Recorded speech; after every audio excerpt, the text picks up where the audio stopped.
Hello, America. Tonight might be a long one. I have Victor Davis Hanson on, historian, and I have a lot to talk to him.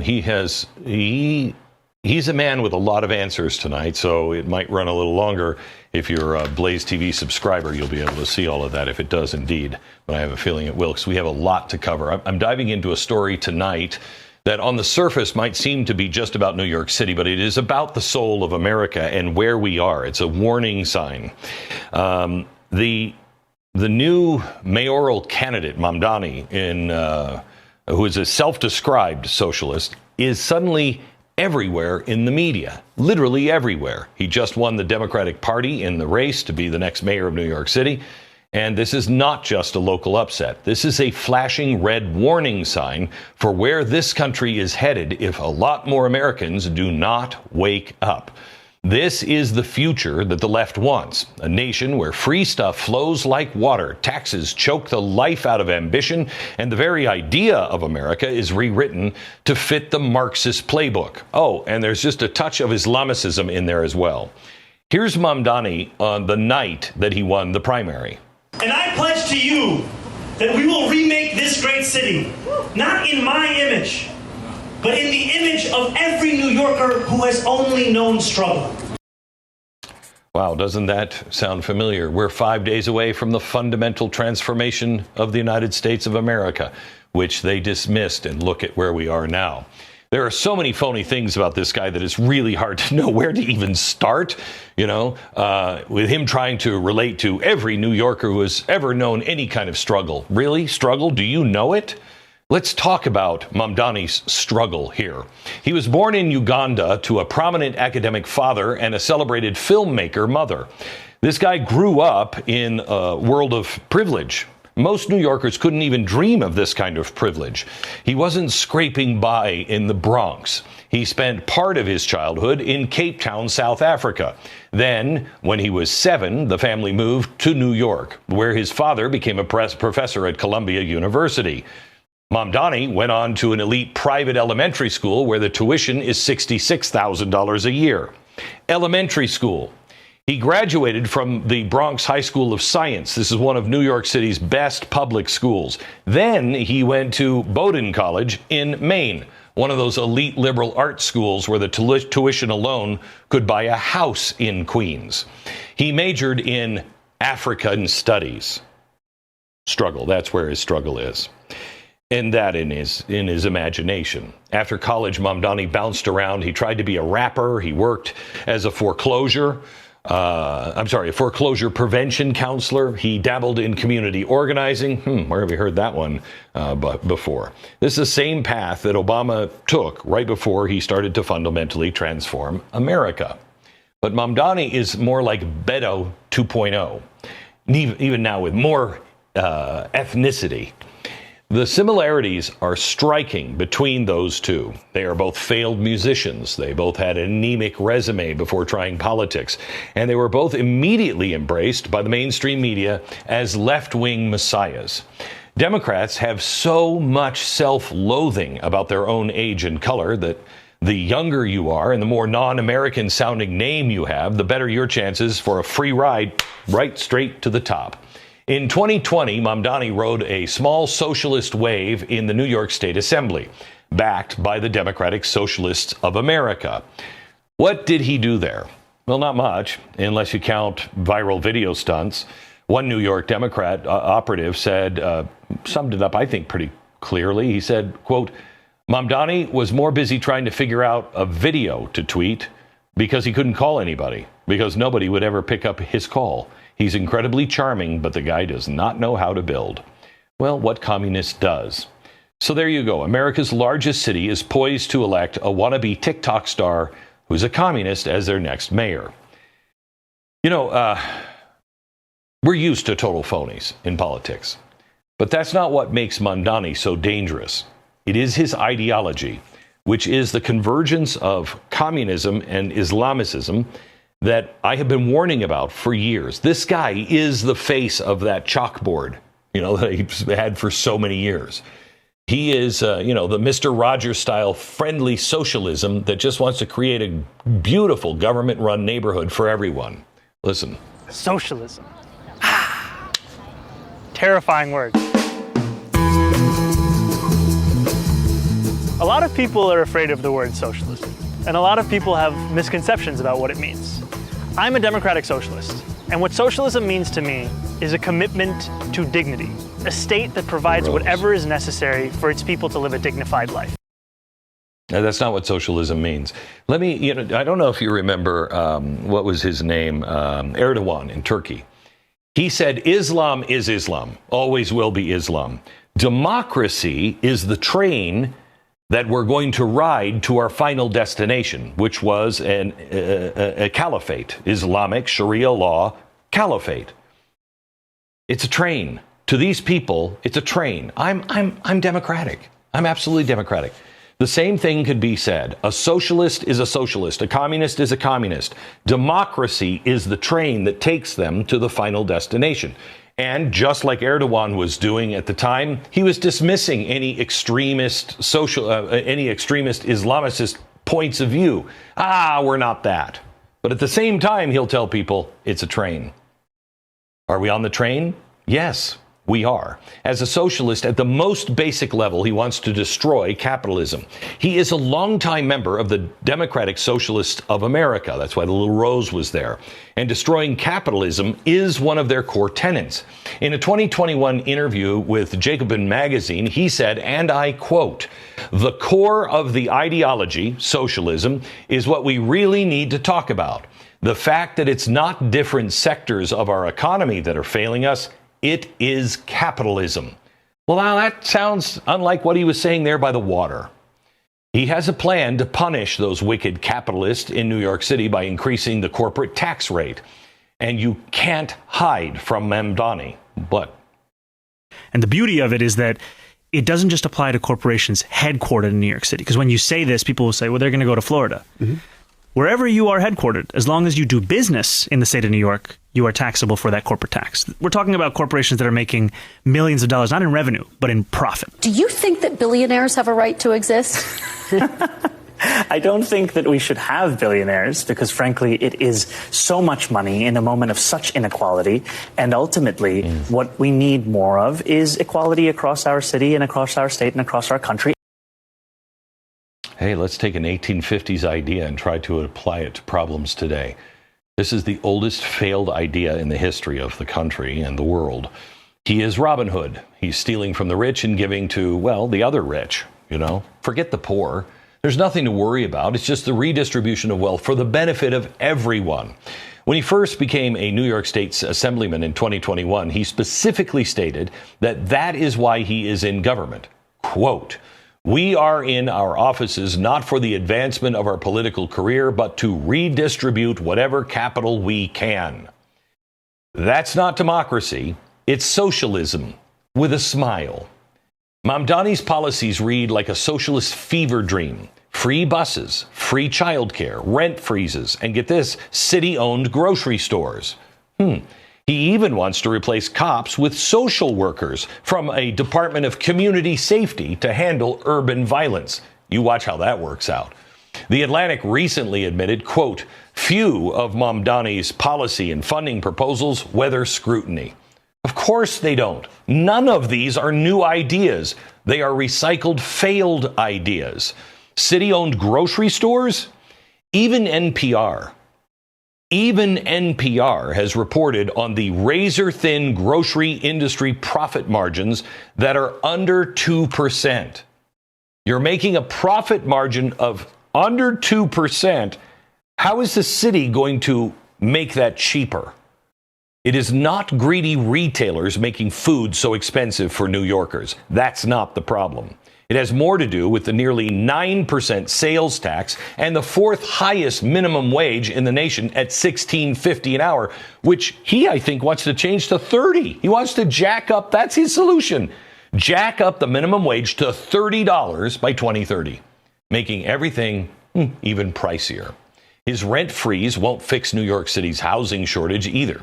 New York's housing market is already one of the most regulated in the nation. You starting to see a problem? Zoning rules are so strict that 40% of Manhattan buildings are illegal to build today.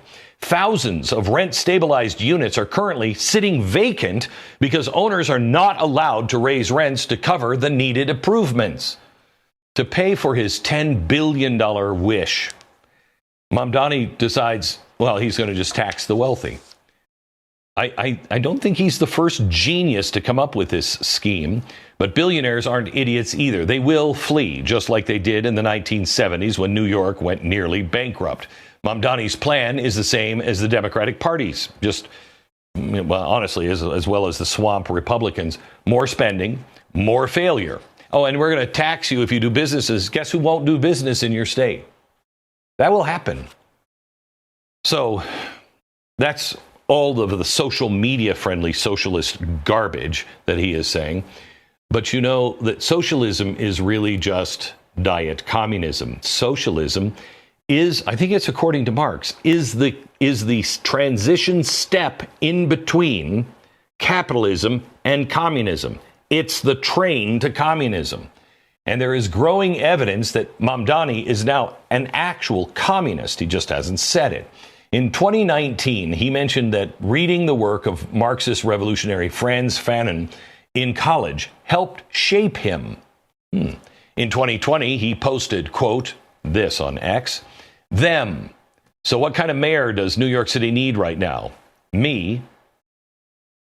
And his reply is a post from the official X account of the Communist Party of India, celebrating a 21-year-old party member who had just become the first mayor of an Indian city. She has replaced police and everybody in the with all of her supporters. I mean, you have to be a party member to be in the government. Is that what you want? Now, his supporters say this is reading way too much into it. Really? He's not really a communist. Wow. Well, you must hate Muslims, etc., etc., etc. And the media bends over backward to defend this guy, like the tweet that came out from USA Today. Let me give you this quote. Mamdani, he is not a communist. He's a democratic socialist. A communist believes in collective ownership of all property and an end of capitalism. A democratic socialist aims to reform capitalism through democracy. Choo-choo, everybody aboard the train. Well, USA Today is lying because, as I showed you earlier, the DSA fights, in their own words, for the abolition of capitalism. So they're definitely not trying to reform it. And in light of USA Today saying that a communist believes in collective ownership of all property, let's roll this footage. But to go further toward the Vienna model, we'll have to go beyond the market. We can establish community land trusts to gradually buy up housing on the private market and convert it to community ownership. We can give tenants a right of first refusal to buy out their landlords when buildings go up for sale. And we can fully commit to a new era of social housing, ending subsidies for luxury housing development and using our wealth to build beautiful, high-quality social housing projects that offer good homes and strong communities to everyone. It's a beautiful idea that usually ends with a bullet in people's heads. As if the communism isn't bad enough, there's also Mamdani's anti-Semitism. In college, he co-founded the campus chapter of Students for Justice in Palestine. They're the super classy group that was the main organizer of the anti-Israel protest and encampments on college campuses across the U.S. right after October 7th and the attack by Hamas. His work with the group when he was in college kicked off his lifelong obsession with anti-Israel activism. In an X post the day after October 7th, the attack in 2023, Mamdani said, nothing to condemn Hamas or terrorism. No, instead, he pointed the finger at Israel's alleged occupation and apartheid. He has called Israel's war in Gaza a genocide, sponsor a bill to block New York charities from funding groups tied to what he claims are Israeli war crimes. And he has vowed to arrest Benjamin Netanyahu if he ever sets foot in New York City while he is mayor. And he doesn't believe Israel has a right to exist as a Jewish state. Okay, well, that sounds extremist. This isn't politics. This is a dangerous, deadly ideology that threatens New York City's Jews, which make up the largest Jewish population outside of Israel. His rise is not a fluke, however. It is a symptom of a Democratic Party sprinting to the left, because everybody now who has any sane brain, they're all too afraid of the left. As I told you earlier on the radio show today, They're already literally calling for blood in the streets. There are Democratic elected officials that are now speaking out on this, saying they are afraid of their own constituents. You should be. Now, his brand of friendly neighborhood communism, openly anti-capitalist, anti-Israel, and obsessed with equity, is the future the Democrats now have to bet on. This is a party ashamed of its country, eager to hand the keys to a guy who thinks capitalism is the root of all evil and Israel shouldn't exist. Good luck with that. Mamdani's dystopian vision for the future of New York is the future that the left wants for all of us. And I will explain what that means for 2028 when we come back.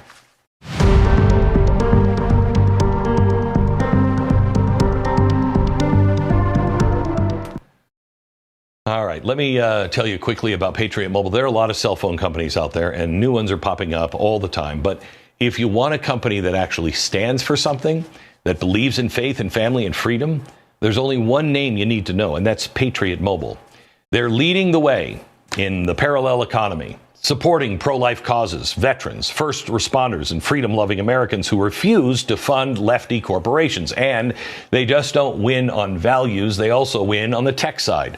Patriot Mobile is also one of the only carriers with access to all three major carrier networks, which means you get the exceptional coverage you want, plus the ability to have multiple numbers on different networks, all on a single phone.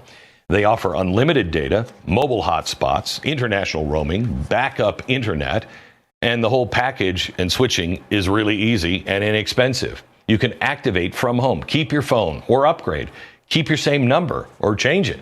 Patriot Mobile makes it simple to stand for something without sacrificing a single bar of service. So go to patriotmobile.com/Beck. That's patriotmobile.com/Beck. Or call 972-PATRIOT. 972-PATRIOT. Promo code Beck. Free month of service. patriotmobile.com/Beck. How many more New Yorkers? How many more New Yorkers will you detain? How many more New Yorkers without charge? Do you believe in the First Amendment? Do you believe in the First Amendment, Tom Homan? New York, that is your potential future mayor screaming like a lunatic, doing the kind of performance art that is now considered the highest form of leadership in the Democratic Party. There was a time when socialists and communists were outside the mainstream of the Democratic Party, but they're not anymore. Now they represent the future of the party. And in case you think that's an overstatement, look at all the gushing congratulations that rolled in from top Democratic leaders after Mamdani won the Democratic primary. There was one from Chuck Schumer, House Minority Leader Hakeem Jeffries, the Governor Kathy Hochul, and even President Bill Clinton. Democrats apparently learned nothing from last November's presidential election, and the American people sent a very clear message. They're not buying what the far left is selling. However, if the Democrats were smart, they'd ditch the crazy and rediscover some heartland priorities and values. But they're not smart. I think they're afraid. Instead, they're leaning right hard into the crazy. For example, Mamdani just co-sponsored New York's assisted suicide bill. It recently passed. He's also bowing down and worshiping the almighty transgender lobby. He has huge plans, $65 million in public funds to bankroll gender transition treatments for both kids and adults, including puberty blockers and surgeries for the kids. He also plans to set aside another $87 million to establish a new office dedicated to the LGBT community and will hold accountable private hospital systems that deny so-called gender-affirming care. Assisted suicide and child mutilation. These are mainstream Democratic policy stances now. They think it's progressive, but it is absolute moral collapse. Mamdani has had a lot of help in this sudden rise. Firmly in his corner are Bernie Sanders and Alexandria Ocasio-Cortez, the socialist superstars who have been steering the Democratic Party further left for a better part of a decade now. Bernie and AOC are no longer fringe figures. Remember, Bernie almost clinched the Democratic presidential nomination 2 times. And AOC is now the face of the party's future with her 13 million Twitter followers and a megaphone that is constantly set to full blast. And then they endorse somebody like Mamdani. It's not a casual nod. It is a signal to the party's faithful. This is our guy. This is where we're headed. The Democratic Socialists of America. Now that's Mamdani's political home, and it has been all in on his campaign, with operatives like David Duhalde. He's a senior figure at the New York City Campaign Finance Board. He's greasing all the wheels. The DSA's New York City chapter constantly pushing Mamdani's three-point mantra of fast and free buses, free rents, freeze the rents, and free child care. And then there's the New York City Working Family Party. Oh my gosh, I did so many shows about these guys 20 years ago. They have been a kingmaker for far-left candidates like AOC and now Mamdani. These are the rising players in the modern Democratic Party, and they are betting big on this guy. And his victory is not a fluke. It's a feature of a party that has decided socialism, the train to communism, is its brand. And this rebranding started with Bernie Sanders. Back in 2016, he burst onto the national stage with his calls for Medicare for all and free college. Mamdani himself admits he was inspired to embrace his inner socialist by Sanders' 2016 campaign. He joined the Democratic Socialists of America in 2017, right after Bernie, his run, lit a fire under the far left. Mamdani is not some new phenomenon. He is simply a product of the Bernie movement that has been growing in the background. And while the old Democratic Party has been shriveling, they keep getting bigger. The DSA is not just a club for radical college dorks anymore. Their membership has exploded from 7,000 in 2016 to over 55,000 nationwide. They now have 180 local branches. In Mamdani's campaign, they're the muscle. They're the organizers. They're the ones getting the volunteers and the money. While Democrats were busy running interference for Joe Biden, they left the door open to their engine room. And the Democratic Socialists waltzed in and started pulling some of the levers. With Mamdani, the DSA is signaling that their time has now arrived. Nowhere is this clearer than what has been dubbed the People's Republic of Astoria, which is Mamdani's home district in Queens. This place has become the first district in the U.S. to elect a socialist at every level of government: city council, state assembly, U.S. Congress, and now potentially the mayor's office. It is a socialist utopia in the making. Astoria is Democrats' their testing ground. Ocasio-Cortez is the reigning queen of this movement. New York Working Families Party and the DSA were instrumental in her 2018 upset over Joe Crowley, a Democratic machine politician. They're using the same playbook to get Mamdani elected. And her rise was not a one-off. Her rise was a blueprint. This year, AOC and Bernie hit the road for their Fighting Oligarchy tour, which is hilarious. A socialist pep rally that was less about policy and more about passing the torch from Bernie to AOC as the face of the movement. This all has the look and the feel of presidential campaign rallies. And here's why. They are clearly grooming AOC for a 2028 presidential run, and Mamdani is part of that long game. He has appeared alongside AOC at public events in New York, reaching back to 2023, preaching the same socialist gospel. Free everything, tax the rich, dismantle capitalism, yada, yada, yada. When Bernie endorsed Mamdani, he bragged about Mamdani raking in over 27,000 individual contributions, painting his support as a grassroots tsunami. But research now shows from Sam Antar from White Collar Fraud, he blows this narrative out of the water. According to his analysis of New York City Campaign Finance Board records, every single dollar of Mamdani's $1.7 million in private funds came through bundlers, professional political operatives, not ordinary New Yorkers. Out of 27,674 contributions, only 77 had no bundler attribution. This isn't people-powered. This is astroturfing dressed as a revolution. Mamdani is great at scripted productions. Mamdani's rise, backed by AOC, Bernie Sanders, and the DSA, shows that the Democrats are not flirting with socialism anymore. They are embracing it as their new identity. They are betting that Americans want rent control, free buses, government-run grocery stores over freedom and opportunity. I think they're wrong. Maybe not New York City, but they're wrong everywhere else. They've gone too far to see it. Their perception is now their reality. Last November's election should have been a wake-up call, but instead, no, they're doubling down on policies that lost them the heartland. Mamdani's victory in New York is a warning. The Democratic Party is not coming back to the center. They are racing toward a socialist future with the president AOC in the White House. Now, we have covered what's going on with all the hype surrounding Mamdani, where this is headed, but I haven't answered the why question yet.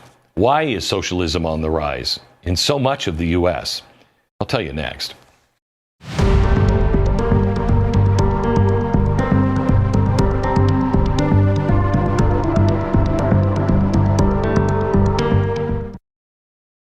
You know, it doesn't matter whether you're walking the streets of the big bustling city you call home or stepping out across the vast quiet fields in a place like I'm at now in the American West. You know what pain feels like. It's a shared human experience. The knee that flares up, the back that locks, the stiffness that makes the flight of stairs feel like Mount Everest. And for years, we've all been told the same thing. Well, it's just part of getting older. But it doesn't have to be. Relief Factor is a daily supplement formulated to fight pain at its source, inflammation. And it's not just some quick fix that only helps a little and then, and then goes away. It's not a numbing agent either. It's a scientifically backed, natural approach that works with your body. Millions have tried it, and for so many, it has changed everything, and I'm one of it. So I want you to get Relief Factor and just try it for 3 weeks. Just try the 3-week quick start. It's $19.95. You get it at relieffactor.com or call 800-4RELIEF. Take it as directed for 3 weeks. If it doesn't work in 3 weeks, it won't work for you. 70% of people that take it find the relief they're looking for. 800-4RELIEF. And realize there's a policy proposal that says your plan, and I'm going to quote it for folks, is to shift the tax burden from overtaxed homeowners in the outer boroughs to more expensive homes in richer and whiter neighborhoods. Explain why you are bringing race into your tax proposal. That is just a description of what we see right now. It's not driven by race. It's more of an assessment of what neighborhoods are being undertaxed versus overtaxed. We've seen time and again that this is a property tax system that is inequitable.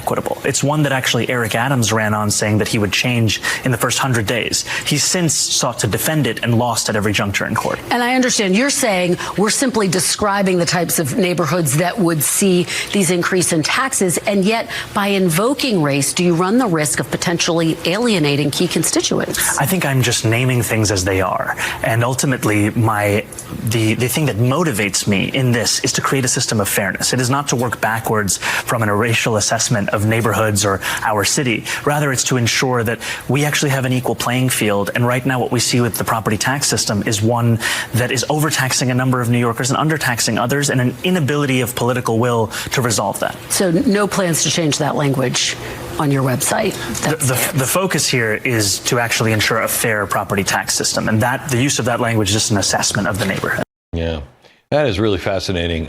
So if I said we're going to send more police into black neighborhoods to stop the high crime rates, could I say that? And that's just describing what I see, what the facts are on the ground, or would that be racist? You tell me. It is so agonizing. I can't do this all day, every day. It's just driving me nuts. Why is socialism on the rise in the Democratic Party here in America? With all the proof of the decades of evidence showing the future and the misery, the failure, the body count of socialism and communism, over 100 million people. Shouldn't we be done with this nonsense? Shouldn't Americans see through the shiny promise and recognize it's a cesspool of death? No, apparently not. As New York City just proved, because candidates like Zohran Mamdani are still being elevated, as the socialist liberators who will save us from our capitalist oppressors. In an answer to the why question, I go back to Reagan. Reagan said in his farewell speech, we better start teaching American history because it's one generation from failure, and here we are. We have a multi-generational failure to teach Americans about our history. Catastrophic failures of socialism and communism. Nobody knows about it. We're not talking about some abstract theory here. We're talking about millions of people dead under Mao, Stalin, other thugs, gulags, famines, purges, real history that is just blown off. According to the latest National Assessment of Educational Progress, known as the Nation's Report Card, guess how many eighth graders scored proficient in U.S. history? Guess. 13%. 40% can't even pass the basic knowledge benchmark, which requires students can you answer half of these questions correctly?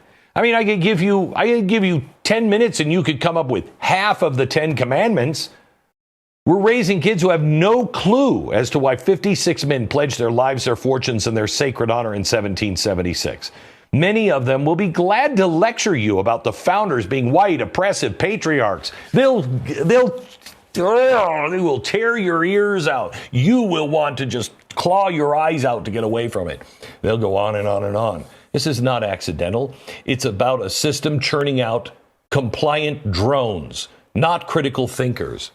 Now, where does all of this ignorance get cemented? In America's college indoctrination camps, where Marxism, communism, and socialism are all celebrated today. In a 2019 interview, Zohran Mamdani gushed about his time at his college. Let me give you this quote. I took very formative history and sociology classes that really shaped the way I think about cities in our country and what the problems are and why they exist and who made them exist. Oh, who made the problems exist? Guess. Let me translate here. He drank the Marxist Kool-Aid. He learned to see everything through the lens of oppressors and victims. And now he is peddling that literal poison as policy. Colleges are not teaching kids to question. They're teaching them to pitch tents on campus and chant from the river to the sea. Do you even know what that means? You stupid idiots. Sorry, now I'm getting testy. I'm tired. It's late. Do you know why the flag of Israel looks like it does? Imagine it in your head. It's got the blue star, it's all white, and then it has a blue stripe and a blue stripe, right? You know what that is? Israel is in the center. River, sea. If you take out everything between the river and the sea, there are no Jews, there's no Israel. Get it? You could ask these people and they would have no idea what that even means. And you couple this with another major failure. Americans don't understand how their own government works. For example, Mamdani's big plan to pay for his utopia-free stuff is taxing the wealthy and corporations. It's fantastic if you're a boob, but they'll be shocked to find out that as mayor, he can't just snap his fingers and make those taxes happen. That power lies with the New York State legislator and governor. Now, how many of his primary voters knew that? Oh, wait a minute. I thought you said you were going to tax the rich. No, he'll just go on and say, we got too many capitalists in here and here, and that's why you need to make me a senator or you need to make me the governor. Ignorance makes people ripe to fall into traps, and his campaign is a masterclass in exploitation. A 2024 study showed over 70% of Americans flunk a basic civics quiz. Can you name all three branches of our government? Can you? I want you to know that puts you in the top 50%. Half were able to name the branch of government where bills become laws. We're sitting ducks. Another thing fueling this socialist surge, especially among younger generations, rage. Did you hear the radio show today? You should go back and listen to the podcast, the first hour. We talked about what's happening to the Democratic Party. What happened just this weekend with the ICE raids. I shouldn't say the ICE raids. They weren't raids. The raid on ICE. It was about 25 miles out of Dallas. And it's 4th of July, and a group of people all clad in black, dressed in military gear, they're firing fireworks right at the detention center, right at the ICE facility.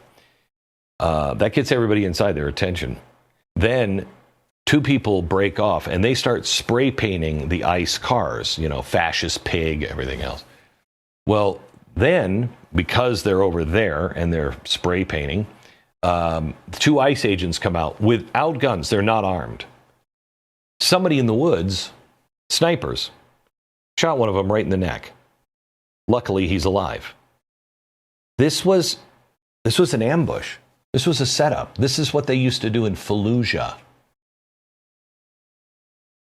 Anybody care? The unemployment rate for recent college graduates, ages 22 to 27, is 6%. The national unemployment rate is just over 4%. Many of these recent graduates are drowning in debt. $100,000 for a university degree that got you nothing. And they're furious about it. Even though we've been saying you shouldn't go, rent is eating half of their income and they're stuck. In New York City's Democratic Party, the turnout told the story. 25 to 34-year-olds led the pack by far in voting. And here's a problem with these progressive brats. Life's hard, rent's brutal, and the fancy degree isn't paying it off. But instead of looking in the mirror, they'll point fingers at you or me. It can't possibly have anything to do with their life choices. It's the system. And that is exactly what Marxist universities teach them. Always. There's always somebody trying to keep you down, and you will always be the victim. Therefore, socialism becomes their last best hope. The government as a savior, promising to wipe away their debts, freeze their rents, and stick it to the billionaires. His campaign leaned into this, and the kids just ate it all up. But this rage is not about reform anymore. This rage now is about revolution. The younger generation is done competing for the levers of big government to get the change they want. They've lost all patience. You know, you see people come in, these kids come in and they're like, I want the corner office. Well, you might want to work for 30 years to get that corner office. No, I want it now. They want revolution. They want to burn it all down. Look at the left's infatuation with violence and the approval of the lowlife that murdered Brian Thompson, the United Healthcare CEO. They love that guy. An Emerson College poll just last year shows 41% of 18 to 29-year-olds find the action of the killer to be acceptable. Let me just check that again. Yeah, 49%. Ha. This is the new vibe. This is the new Democratic Party. That chalkboard that I wrote where I said, you know, radicals and Islamists and socialists and communists are going to work together to destabilize the West, destroy Israel, destabilize Europe, and then destabilize the United States and overthrow capitalism. This is it. This is it. We're here now. The erosion of our national pride over the last 25 years is startling. A recent Gallup poll shows that in 2001, 90% of Republicans, 87% of Democrats were proud to be an American. Today, Republicans, 92%, but Democrats, 36%. That's not a dip. That's an implosion. When you're ashamed of your nation, socialism and communism are siren songs for a complete makeover. History is littered with the skeletons of millions who have fallen for it. Will this country fall for it? We are at a pivotal point in our history. We're faced with a generation that doesn't know anything about history, doesn't understand or even know what the word civics means. They think burning it all down is the answer.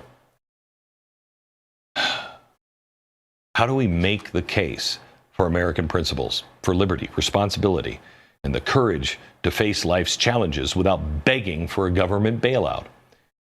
Well, we better figure that out soon, because if we don't, the Mamdanis of the world will keep winning and destroying. That is one reason why I am starting something next year called The Torch. And I'll have more on that at glennbeck.com very soon. All right, we're back in a minute with one of my favorite historians and real perspective from Victor Davis Hanson. That's coming up next.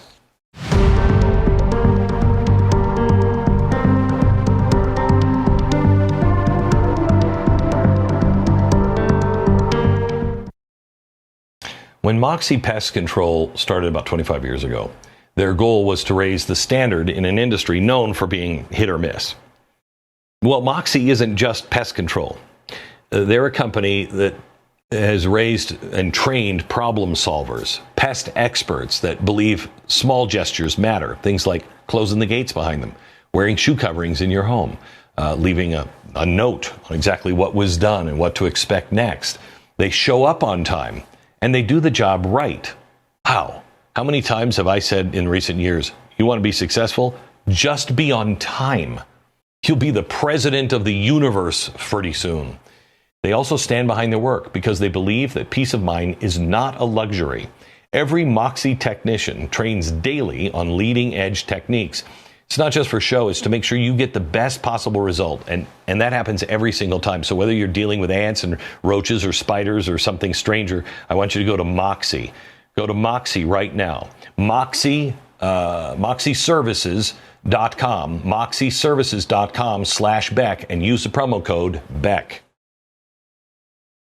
Joining me now is one of my favorite historians. His name is Victor Davis Hanson. He is a senior contributor for the Daily Signal. He is also the author of The End of Everything, which comes out in paperback later this year. Historian, senior fellow at the Hoover Institute at Standford University. Welcome, Victor. How are you? Thank you for having me, Glenn.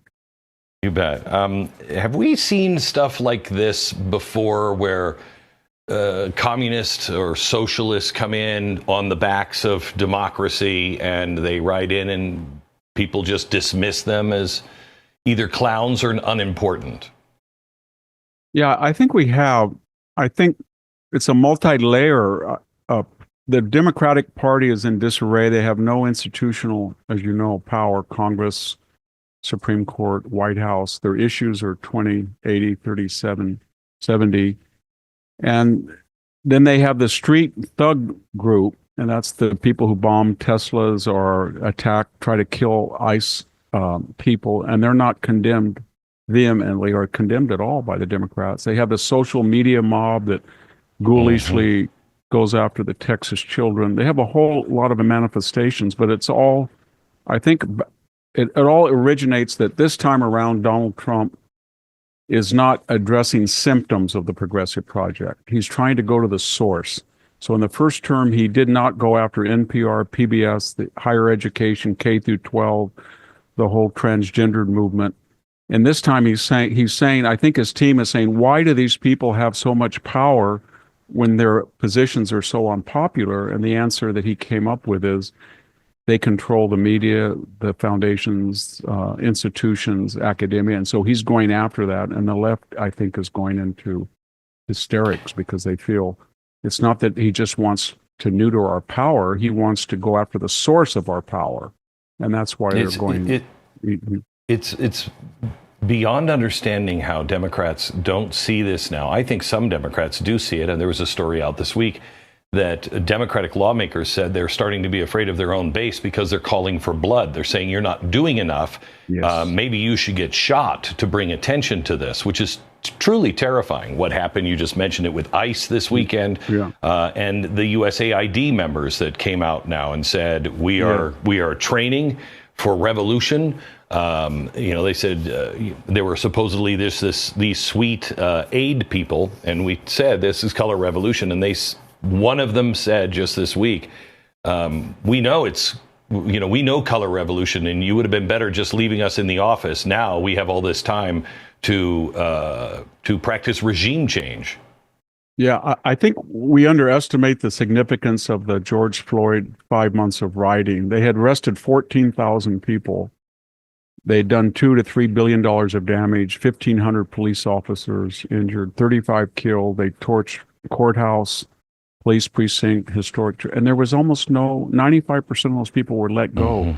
And that sent a message that Donald Trump is in a no-win situation, so these people thought. Will cause so much tumult that if he brings out federal troops, he's a Nazi, but if he doesn't, then he looks impotent and can't control the chaos. And that worked, they think, in 2020. And I think they think, well, we're going to do it again before the midterms, and it may work again. And even if it doesn't, there's nothing going to happen to us because nothing happened to the 14,000 people before. They really don't believe there's consequences to that. And I think we're living in a different time. I think there will be consequences this time. What I'm afraid of, though, is we have a a socialist or I think a communist, even though everyone in the press is bending over backwards to say, oh no, Mamdani he's just a regular old Democrat. The guy is talking about seizing the means of production. He is clearly a communist. Why is this happening? How is this happening? Is New York just off the rails, or is this just a fluke of a primary? I think it has a lot of causes. The ranked voting and the primary favors candidates like that are better organized without a lot of popular support. I think he only got 6 or 7% of the registered voters. They don't come out in primaries. There's been a vast demographic change. I think New York was about 30% Jewish. It's down to 12. And I think a lot of people thought it would be amusing, at least to put him out on the stage and get all that attention, maybe traditional liberal Democrats. And then, of course, the opposition is trisected, and they can't get together with one candidate. If they could get behind, if you look at what they each got, Sowa and Adams and Cuomo in the primary, they would have won. One candidate, had he got all that, they would have won by 10 points. Correct. But I don't know if that's going to happen. And I don't see them coming together to stop this even now. I don't either. So what does it mean if this guy would win in New York? What? It depends on I've never whether really even thought of a communist running a major city in America. Yeah. I think it depends on to what degree it's just performance art and what degree he starts replacing the police chief, the fire chief, the whole city administration with people like him. If that should happen, and he says it will happen, I think you're going to see $1 trillion in capital leave there and go somewhere like Miami or Charlotte. But I just don't feel that that's going to be a viable financial center. It already is not really viable given the taxation and regulation, but you're going to see a lot of departure. It's kind of sad because we all make fun of New York, but it's the financial capital of the world, and it's in our interest that it be vibrant and free market. And so you're letting a lunatic at the wheel, so to speak. And I don't know. We'll see I think he's going to get elected. I just don't know to what degree he's going to be like a Mayor Johnson in Chicago. Or Mayor Bass in Los Angeles. All of these cities are being incrementally, insidiously destroyed. Absolutely. And here in California, if you go to Los Angeles, as I did recently, it's a destroyed city. It really is. There's no rebuilding in the Palisades. The downtown is uninhabitable. It's kind of like Road Warrior on the freeways. There's no law enforcement. So, Victor, I think we are looking at a time where, and maybe I'm wrong on this. This is what I guess I hope. Are we looking at a time now where the Democrats didn't realize they were getting into bed? They thought they could control the left, and now they're out of control. And I get the sense that a lot of them are actually too afraid to do anything. They don't know what to do now, and it's gobbling the Democratic Party. Yeah, I think that people like Chuck Schumer and Nancy Pelosi, even Elizabeth Warren, thought they could ride this wave like they did in 2020 to a victory, and now they see that they can't. In 2020, they looked at that motley crew of the Castro, Julian Castro, Cory Booker, Elizabeth Warren, Bernie Sanders, said these people can't win, so we're going to have a coup and put old Joe Biden from Scranton in, and it worked. But I don't think they have that power anymore. I think you're right. AOC, Jasmine Crow, all those newcomers, they understand the media much better than the old guard. They understand internet influencing. They're much more radical, and they feel that this is their time. And it reminds me so much of and people have said that so often about the late 1850s, that we have a lot of Confederatism where we have these states' rights people like Karen Bass, or the mayors feel that federal law no longer applies, that they can 650 nullification cities on immigration.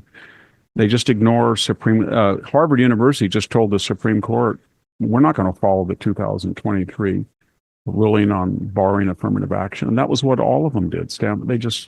So you have a open defiance by mayors in blue cities and state officials. And we've got a lot of people who are calling for, I don't know what you would call it, open resistance to ICE, attacking the federal government, saying the federal government has no jurisdiction. I guess I'm sensitive because I'm in California, but it's not good. And we don't have anybody. It's funny you said that about they can't control it, because if you go back to 1855 to 1860, there were states' rights people who felt that they could persuade the federal government, but they couldn't control a lot of the people who wanted to succeed. And 4% of the people owned slaves, and there were a lot of people who said, well, let's just deal with the federal government and table it, or maybe we'll have a buyout. But that was lost when the radical Confederates took over. And I think that's where we are.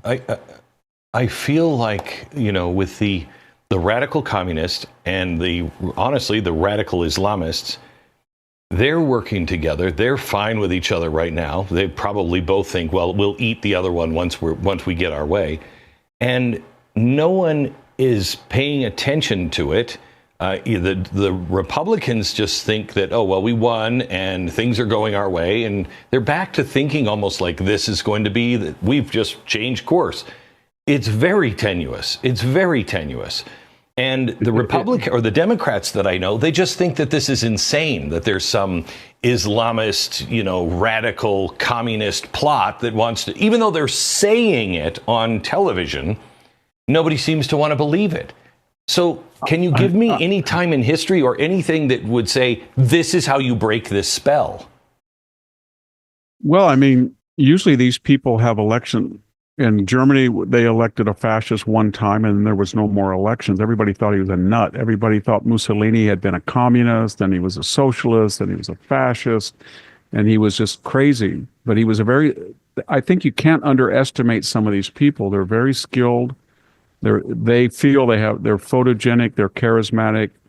I don't find them so, but a lot of people find Jasmine Crockett or AOC that way, or even Bernie Sanders. So I think you're right about that. They feel, well, they don't have any of the institutional power, and so they're just frustrated. But they do. They have the media, they have all the universities, they have K through 12, they have the foundations, they have popular culture, I think they have the corporate boardroom, Wall Street, and professional sports. So they have a lot of ways of exercising influence, and the right doesn't seem to see that. They think that, well, we're going to win election. They have another thing that's very ironic. For all the talk of the oligarchs, the big money, I mean, Kamala Harris outspent Donald Trump 2-1. She raised $1 billion in 30 days. They have the money and they have the technology. They can, and that means they can adjust algorithms on Google searches to bring up searches you would never even want or anticipate. They control social media. We saw that in 2020 when they partnered with the FBI. So I would never underestimate these people. So can I take you quickly just to Europe and look at what's happening in Europe? The same kind of stuff. They're not listening to the people. The elites aren't. They're passing legislation that is against what the people seem to want. Islam is their radical that is on the ground here in America too, but not like it is over in Europe. And I look at that and I think, Victor, there's not a lot of hope for Europe. And then I look at us and I see what's now happening in Mexico with the riots on the street against the gringo, against the American. And then what's on our own streets. And I mean, I see civil war and really bad things. Am I too pessimistic?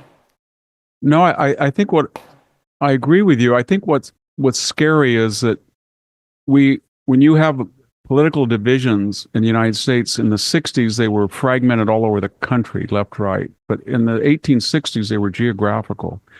What's happened now is we have a force multiplier of geography. When you go to a red state, it is a different world now than a blue state. And even the interior of California in the San Joaquin Valley, I commute to Standford 3 hours from my farm. It's a different world. I'm on my farm today. People seem normal. When I go to the Standford campus in the Bay Area, it's lunatic. And there's another dimension. The blue state model is not working. Their fertility rate's about 1.4. Red states are about 2.0. The cities are broke. The pension systems can't be saved. They're regulating themselves out of affordable housing. People are fleeing. 4 million people a year flee blue states to red states. So, and that only intensifies the divide, because most people say, I'm not going to stay here in California and fight to save it. I'm not going to stay in Minnesota to save it. These places are lost. I'm not going to try to. And the result is that they get even more and more crazy because there's no opposition. And the conservative people are live and let live. I mean, politics is not the most important thing. It's their community, their church, their family, their job. But the left, they get up every morning thinking we have to do radical political change, and they go to bed thinking they didn't do enough. It's obsessive and fixated for them. And so, but they're losing, and I think that's a really important point. They're losing the cultural battle, they're losing the political battle, and they're becoming more and more violent and embittered and looking for alternate means to acquire power. I'm hoping, because, even the Beatles said in their song Revolution, you walk around with pictures of Chairman Mao, nobody's going to listen to you anyhow. Yeah. They are bringing out Chairman Mao. They are doing those things. Yes, are we still the people? Is there enough people in the blue states that are not radicalized that will say, no, violence is not how if they start violence, will we react as one? Well, here in California, we lose 300,000 people, and most of the studies show they're conservatives. But that being said, I mean, we overwhelmingly reified Prop 209 that we won't use racial criteria in hiring and admissions. We repealed the $950 free looting law, and we elected an old-fashioned liberal Democrat as a mayor in San Francisco, and San Francisco rejected, as you know, a left-wing, basically a communist, Boudin at first, and then Gascon and Boudin. Mm-hmm. They got rid of both of them. And LA did the same thing with Gascon. So there are people who, I don't know whether they're scared or they're aware of the danger, but they feel that if these people continue, the Democratic Party will be in danger. And and they're in danger. I think a lot of the people on the left who are very affluent, and that's the party of affluence, they felt their zip code, the letters after their name, their degrees, their mm-hmm. career, their titles would insulate them from this stuff. We're going to support teachers' unions. Our kids are going to go to private school. We live at 70-degree coastal weather. You have 40 cents kilowatt. That kind of stuff. And we have private patrols around, Beverly Hills or Malibu, but defund the police. But I think the revolution is coming for them. And they're scared that all of their money and influence status that will not protect them from these people. And that's a good sign, I think. So you do believe that it's coming for them. The revolutionaries are coming for them. Yeah. And they're nihilist. I think another big revolution that we're not talking about is Harvard, Yale, Princeton. All of these prestige places are radically they're losing their prestige blue chip names, because for 4 years now they have had no SAT, no comparative ranking of GPAs. They've been letting in people who could not do the work for other grounds than meritocracy. And the employers after 4 years said, if I hire a Yale or Stanford graduate, 80% get A's. They can't compute. They're not analytical. They can't speak well or write well. And they'll go to HR and complain. And it's just endemic in Silicon Valley. People say this. They've gone to the Stanford administration and said, you better do something very quickly, because we're not going to give money to you anymore. Most of our kids that are straight A students and perfect SAT do not get into your university, because there's 9% white males the last 4 years.